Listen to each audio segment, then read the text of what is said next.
Assalamualaikum warahmatullahi wabarakatuh. Halo, halo, halo.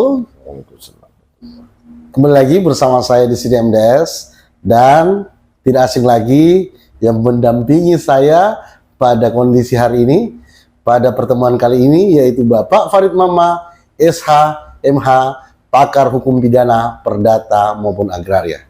Dalam hal ini kita akan membahas perkara yang sangat tren di media sosial dan berbagai platform-platform media lainnya, terkhusus di kondisi lokalan maupun nasional ya. Ya. Oke. Nah, pada kesempatan kali ini saya menyapa beliau. Assalamualaikum warahmatullahi wabarakatuh. Waalaikumsalam warahmatullahi wabarakatuh. Bagaimana kabar hari ini? Alhamdulillah, kabar bagus. Berkat doa-doa para Netizen. kita. Tentu doa para netizen membuat kami tetap berkarya, tetap menunjukkan karya-karya yang terbaik untuk kalian semua. Dan pada kesempatan kali ini saya membuka segmen yang tidak asing ya, yaitu segmen hukum, dalam hal ini hukum pidana. Namun perkara ini perkara yang sangat tabu. Kenapa saya katakan sangat tabu? Karena jarang diungkap di khalayak ramai, jarang diperlihatkan Ya, oleh para netizen bahwa seperti inilah fakta yang terjadi. betul. Seperti apa? Yaitu kasus pemusnahan 77 handphone di lapas kelas 1 yang ditenggarai oleh Kalapas ya. Ya, kalau itu sendiri dengan orang Polda itu sendiri. Kalapas sendiri dan orang Polda itu sendiri. Nah, sebelum masuk ke arah situ, saya mau bertanya nih masalah prosedural pemusnahan barang bukti. Apakah memang ada prosedural seperti itu atau sebelum disidangkan atau harus dihadirkan dulu atau seperti apa? Mungkin bisa dijelaskan ke netizen. Jadi ya, terima kasih kesempatan yang diberikan oleh Bapak MDS bahwa sebenarnya pemusnahan barang bukti itu tidak bisa dilakukan kalau belum berkekuatan hukum. Ini yang benar penting. Harus diproses dulu dong. Iya. Proses bagaimana barang mau dimusnahkan sementara para pelaku-pelaku yang memasukkan barang itu ke lapas belum diketahui. Jangan sampai terindikasi. Terindikasi ya. Ya terindikasi ada oknum-oknum Kalapas itu sendiri yang melakukan yang memasukkan barang-barang itu sendiri. Tapi sebelum dilanjutkan ya, kok bisa-bisanya ya ada 77 handphone di dalam lapas itu sendiri yang bisa masuk di dalam lapas. Saya baca di platform media online ya, khususnya di berita online, bahwa dikatakan di situ menurut pernyataan Kalapas ya, mengungkapkan bahwa itu dimasukkan oleh narapidana. Ya, secara berangsur. Berarti kalau secara berangsur dalam hal ini ada 77 kali. Katanya lapas kok tidak aman. Seperti apa nih? Kalau Kalapas mengatakan bahwa itu diselundupkan ya. Iya. Kata diselundupkan yang kita baca di media. Iya. Nah, bagaimana barang itu bisa diselundupkan oleh para narapidana kalau tidak ada orang-orang yang di dalam yang melakukan penyelundupan masuk? Orang dalam sendiri. Karena konsep begini saja. Ketika advokat saja yang data atau lawyer saja yang data untuk mengunjungi kliniknya, pasti handphone itu simpan dan kita juga diperiksa. Dan SOP-nya seperti itu. Ya. Dan termasuk KTPA juga, ya kok disimpan, kuasa ya, dan itu diperlihatkan. Nah, kalau misalkan Kalapas mengatakan bahwa dia kebobolan itu cuma isapan jempol Kalapas saja. Bisa-bisanya ya kebobolan, ya namanya lapas ya tentu ada yang namanya keamanan yang berlapis. Betul. Dan itu berlapis keamanan dari 1, 2, 3. Tuh. Jadi depan, tengah, sampai ke belakang. Jadi mustahil ya dalam tanda kutip barang handphone itu bisa masuk. Bukan 77. Iya. Kan kemarin menurut Kalapas bahwa itu diselundupkan masuk oleh narapidana.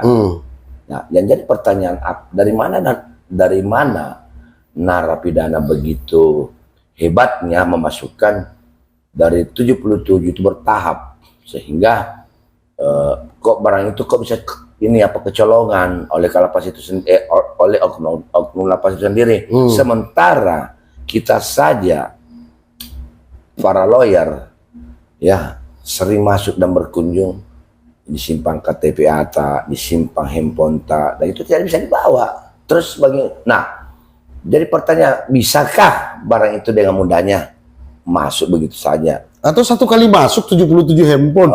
Kalau pernyataannya tidak seperti itu ya. Oh iya. Pada saat disidak pada saat itu ya mungkin dari keseluruhan itu. Tapi dari ke-77 yang disita itu kan tidak mungkin bahwa Atmas Lapas ini kebablasan masuk. Mereka kan diperiksa semua. Iya. Para pengunjung saja kalau masuk simpan semua kok. Iya. Jadi mustahil kondisi ini bisa lolos dari keamanan yang ketat. Mustahil. Iya.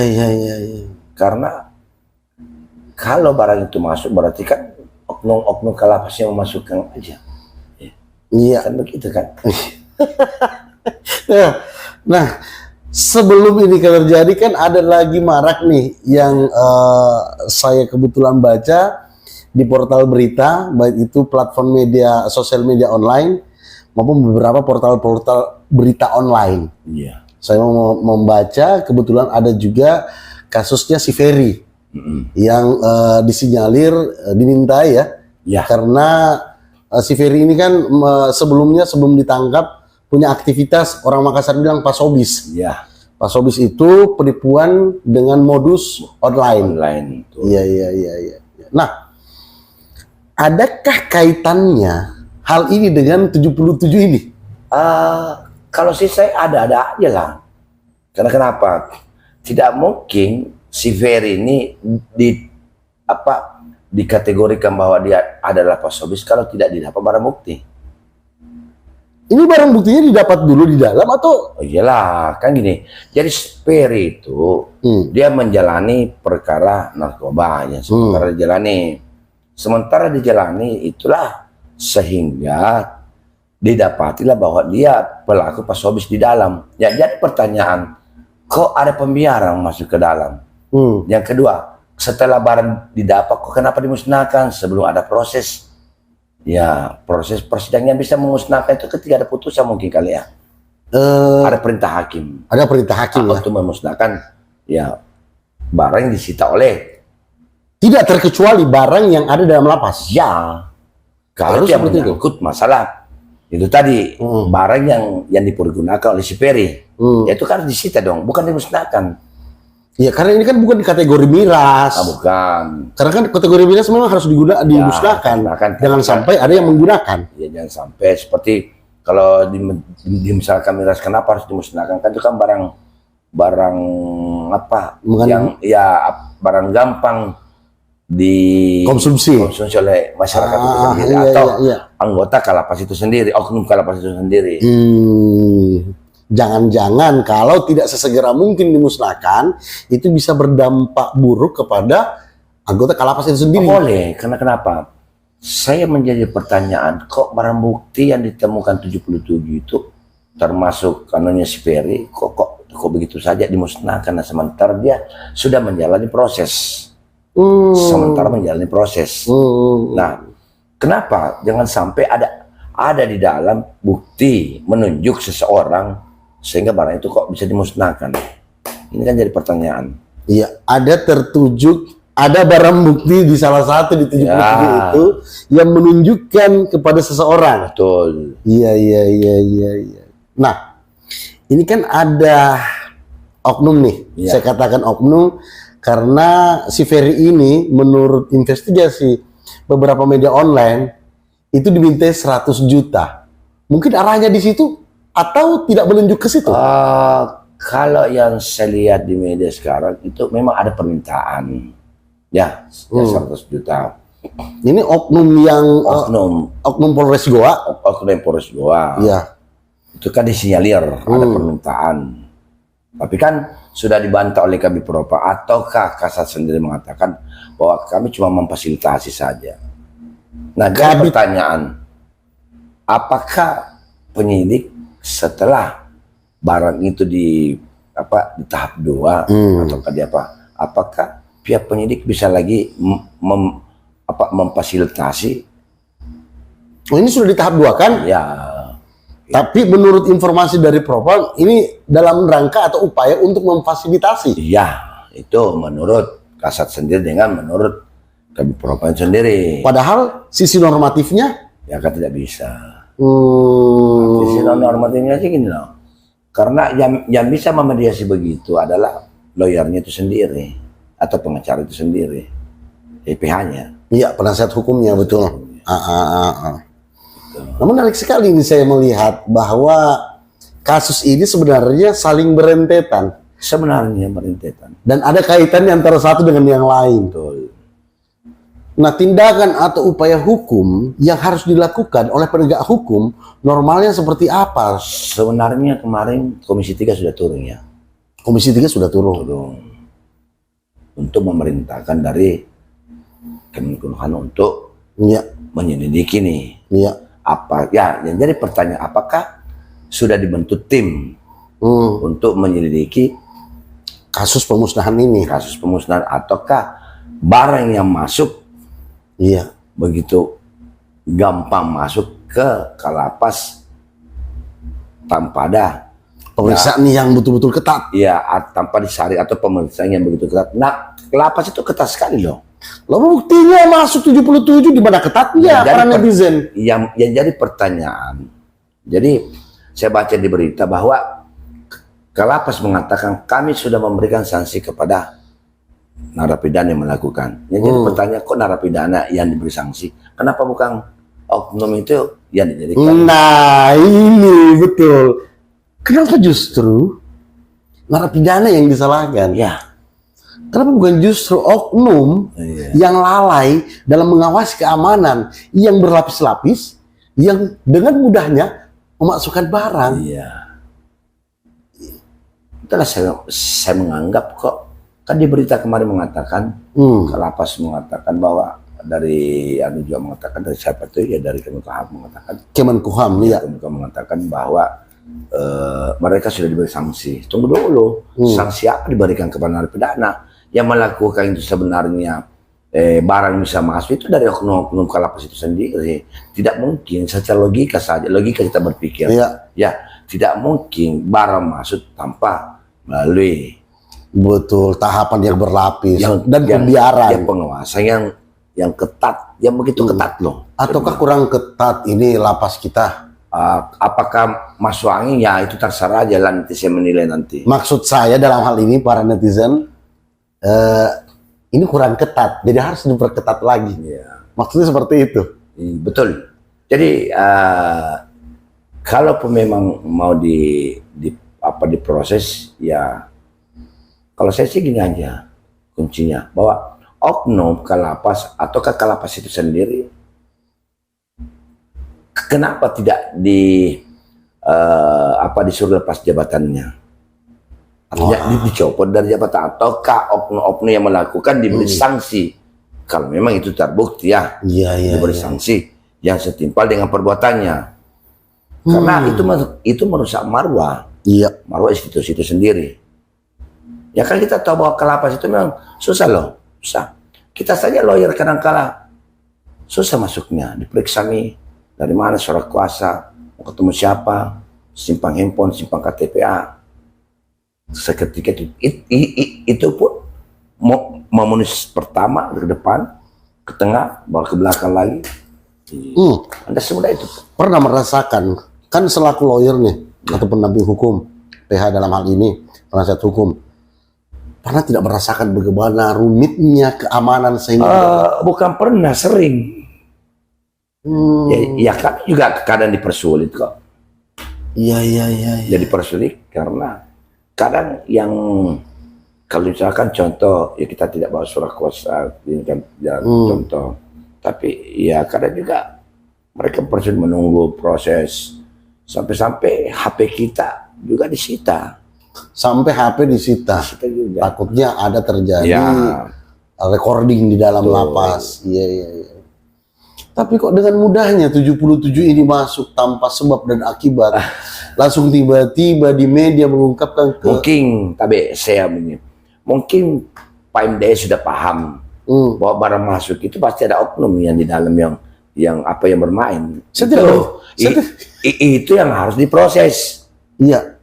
Dicari siapa pelaku-pelaku yang sering memasukkan barang. Iya, iya. Yang memasukkan barangnya. Bukan berarti kecolongan di situ kalapas bahwa ada narapidana begitu memasukkan barang. Iya. Ini bukan 1-2 barang loh. Iya, 77. Pak Farid Mama SHMH. Iya. Tabe, ini bukan 1, 2, 3 barang. 77 handphone. Iya. Yang kurang lebih handphone itu besarnya kalau digenggam itu kan jelas sekali. Jelas. Iya. Jelas sekali. Kalaupun dimasukkan dalam kresek jelas sekali. Jelas. Nah, kalau berbicara kurang ketat dari mana sih kita sudah merasakan bagaimana masuk dalam lapas? Masa gini lah, kurang ketatnya itu mungkin para oknum itu yang bermain sehingga tidak terjadi artinya terjadi pembiaran gitu loh. Artinya terjadi pembiaran sehingga barang itu begitu mudah masuknya. Jika terjadi pembiaran seperti ini, tentunya kan ada yang namanya sanksi. Oleh Kemenhukam itu sendiri membentuk tim khusus ataukah perpanjangan tangan langsung dari Kemenhukam untuk betul-betul mendikte kalapas ini atau oknum yang berbuat. Maksudnya bukan mendikte, harus memproses kalapas itu sendiri. Harus memproses langsung. Ya, sendiri. Kalau memang terbukti ada oknumnya juga, dan copot kalapasnya. Harusnya seperti itu. Iya. Harus seperti itu ya. Supaya kedepannya tidak terjadi hal-hal begitu. Kan ada katanya kalapas kemarin saya baca di media penyelundupan. Iya kan. Barang. Iya kan itu yang santer. Penyelundupan, apa yang dimaksud penyelundupan? Napi di situ katanya. Ya, napi yang menyelundupkan. Secara logika, ya, apakah barang begitu mudah dimasukkan oleh para narapidana itu sendiri? Tidak. Nonsense semua itu. Itu isapan jempol semua. Iya ya. Ya, saya pernah meliput juga di dalam napi kelas 1 pada saat itu. Kebetulan hari ulang tahun pada saat itu. Betul-betul ketat betul. Saya merasakan sendiri Pak Farid pada saat itu. Kita diperiksa sampai di sela-sela selangkangan apa diperiksa. Jadi kalau bukan sebenarnya sih gini, seperti kita ini biasa pengacara, kalau bukan waktu masuk juga kita tidak bisa masuk. Padahal dalam undang-undang itu kapanpun pengacara bisa masuk untuk kepentingan kliennya. Ya. Tapi kan faktanya tidak seperti itu. Otoriter betul ya. Nah kalau dikatakan tadi bahwa bagaimana barang masuk ya itu ya pasti nanti saya tahu loh. Ya pasti ya Pak MDS juga bahwa alurnya di barat dari mana. Iya, selaku pegiat. Iya. Hukum dalam hal ini seperti apa menanggapi seharusnya pihak Kemenhukam ini kepada lapas kelas 1? Itulah saya bilang Kemenkumham itu harus membentuk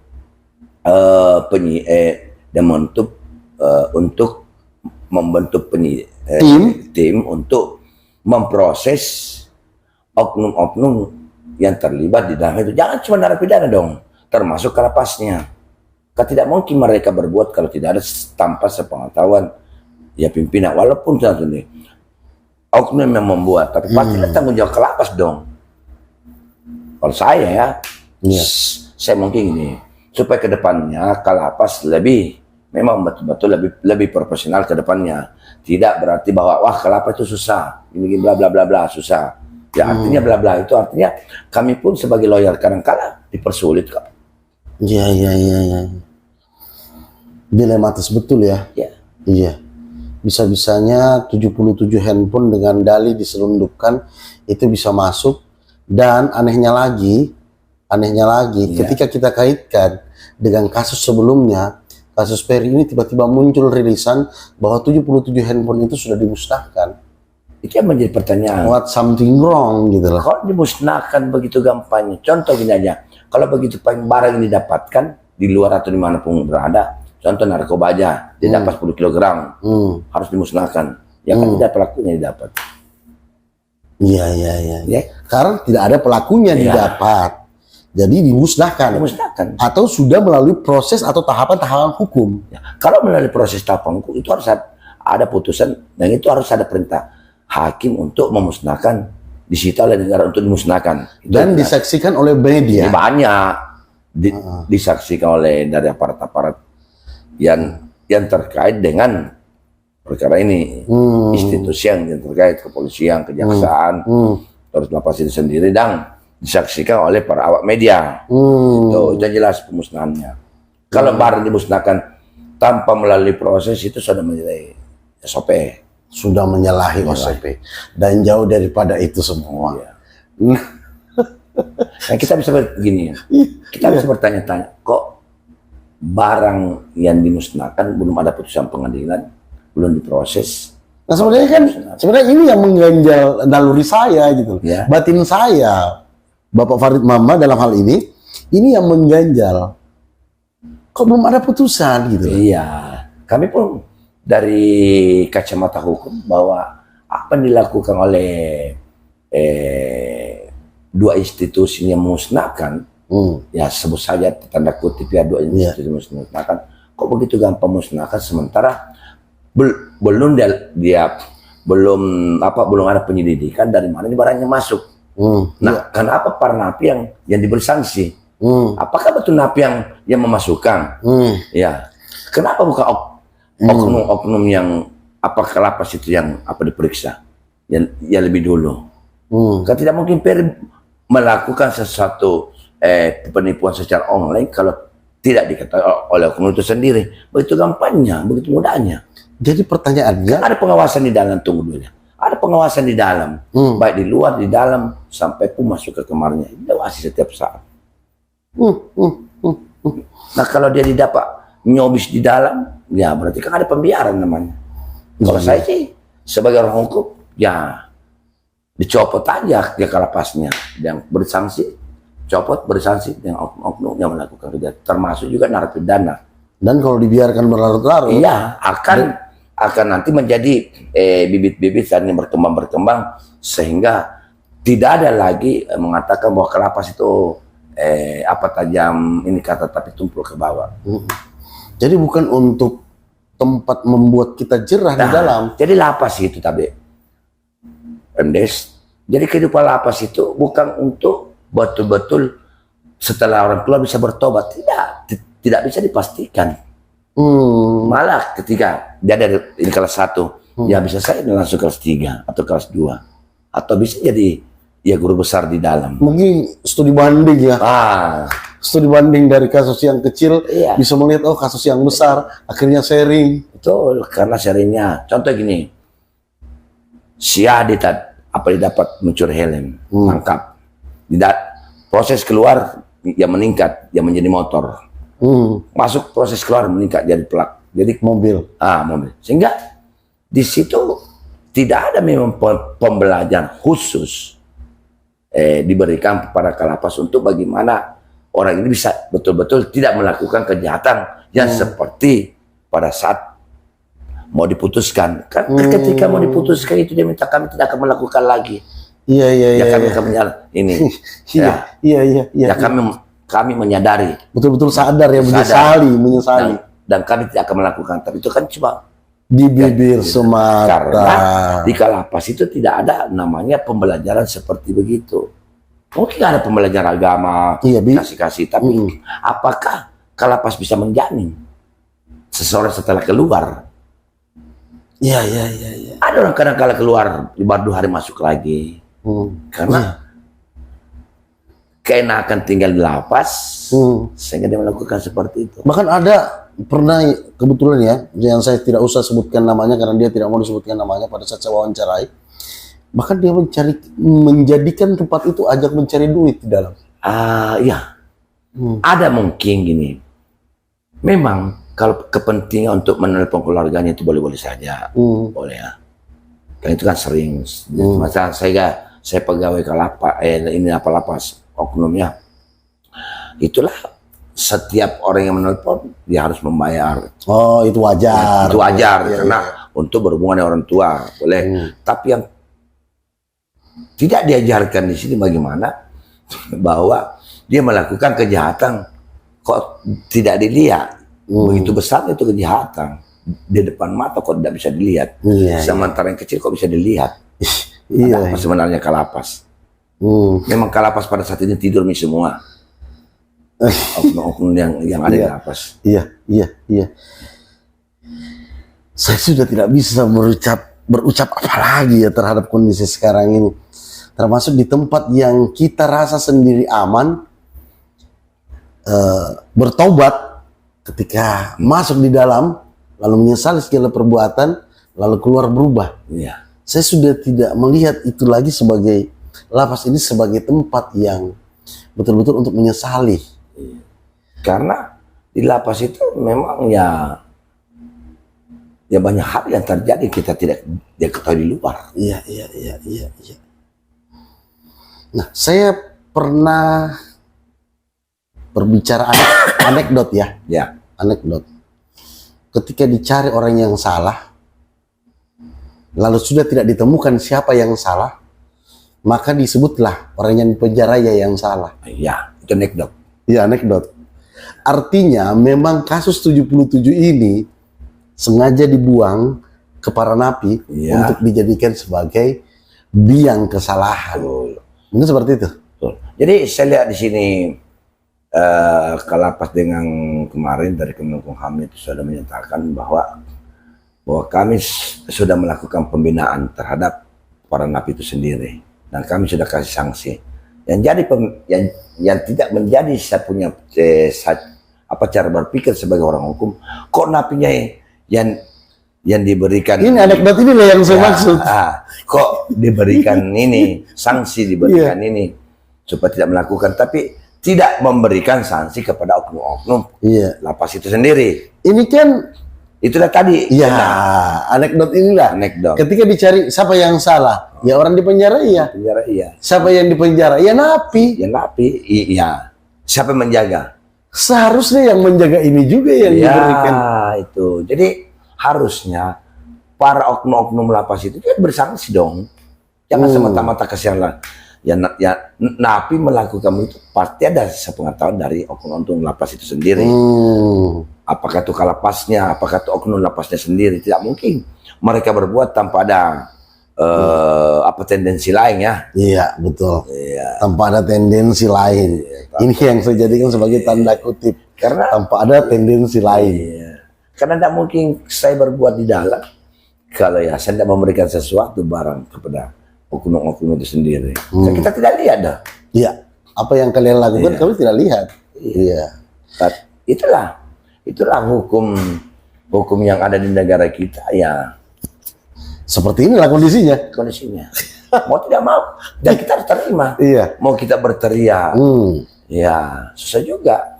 Terakhir untuk para napi seperti apa? Sarannya kepada para napi dalam hal ini untuk yang sempat nonton ataukah para netizen yang sempat nonton konten ini seperti apa pesannya? Pesan saya kepada napi ya. Kepada napi atau masyarakat atau keluarga napi itu sendiri. Iya, betul sekali. Janganlah kita dijadikan objek ATM di dalam, sehingga anak-anak kita, minta maaf adik-adikku yang ada di napi yang sementara menjalani, ya yang belum menjalani, mudah-mudahan tidak ya. Janganlah kita terlalu dianukan sehingga kita menjadi ATM buat oleh oknum-oknum lapas itu sendiri. Yang tidak bertanggung jawab. Ya, yang tidak bertanggung jawab. Dan yang kedua, kalau memang sudah melakukan, ya marilah kita bertobat. Karena umur kita tidak tahu. Apakah kita masih hidup besok, kita tidak tahu. Yang jelas bahwa pertanggungjawaban itu semua masing-masing kepada Tuhannya masing-masing. Karena pasti kepada Tuhannya, karena kan mungkin ada muslim, ada yang bukan muslim. Iya. Jadi sekali lagi, marilah kita bersama-sama menegakkan, maksudnya penegakan hukum yang betul-betul, yang seadil-adilnya. Ketika hukum itu sendiri sudah melakukan upaya penindakan sampai ada vonis, ya ayolah kita menjalani dengan sesuai dengan prosedur yang ada. Janganlah kita melakukan kejahatan, bikin lagi kejahatan yang kedua di dalam. Janganlah kita dijadikan ATM di dalam. ATM itu artinya kita sebagai pencari uang di dalamnya, itu saja. Semoga para narapidana atau keluarga narapidana atau para netizen, semoga Kalapas juga ya mendengar dan oknum-oknum yang ada, dan termasuk institusi lain, Polri, ya semoga marilah kita menyadari bahwa perbuatan itu tidak mungkin kita akan melakukan kesalahan, tidak mungkin kita akan melakukan yang kedua kalinya. Iya, luar biasa kesan dari Bapak Farid Mama SHMH dalam hal ini memberikan kepada para keluarga Napi, para netizen yang sempat menonton konten ini, untuk segera betul-betul paham konsekuensi logis yang kita derita ketika kita menghadapi perkara hukum. Entah siapa yang salah, ku tak tahu. Yang ku tahu adalah kau yang salah yang dipenjara. Seperti itu anekdot pada saat saya biasa berdebat siapa yang salah. Tentu yang dipenjarai aku dong. Tapi oknumnya bagaimana? Menjadi tanda kutip. Saya MDS dan Saya Farid Mama.